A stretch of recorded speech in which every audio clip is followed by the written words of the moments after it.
Ginsarado na ni Pope Leo XIV ang katapusan nga Holy Door sa St. Peter's Basilica sa Roma nga mga opisyal nga nagatakop sang 2025 Jubilee Year.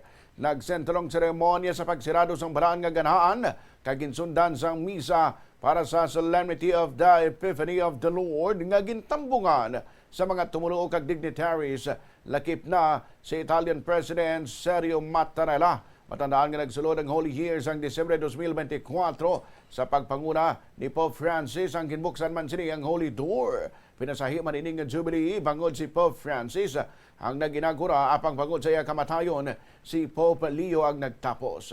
Katapusan nga natabo ining senaryo sa Catholic Church sang 1700. Ang bilog nga Jubilee Year ang ginkabig nga selebrasyon kag tion sang refleksyon kag penitensa para sa masobra 1.4 bilyon ka mga Katoliko sa bilog nga kalibutan. Masobra man sa 33 milyones nga tumuluo halin sa 180 ka mga pungsod ang nagbisita sa Roma sa sini nga espesyal nga tuig.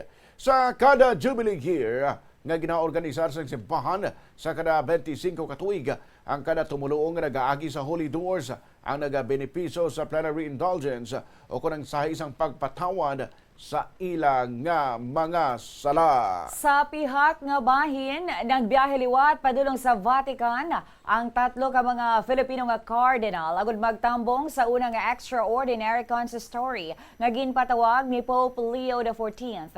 Iniamo sanday Manila Archbishop Cardinal Jose Advincula, Caloocan Bishop Cardinal kag former CBCP President Pablo Virgilio David kag Cardinal Orlando Quevedo nga Archbishop Emeritus sang Cotabato. Magaupdanay man sila ni Cardinal Luis Antonio Tagle nga sa karon nakabase na sa Roma bangod sa iya papel bilang Pro-Prefect sang Dicastery for Evangelization. Ang consistory among formal nga pagtilipon sang College of Cardinals nga ginapatawag sang Santo Papa agud nga diskusyonan ang husto kag bataro nga pagdumala sang simbahan Katolika. Magasugod ining consistory sa bungadlaw Enero 7, magapadayon ini tubtub buwas Enero 8.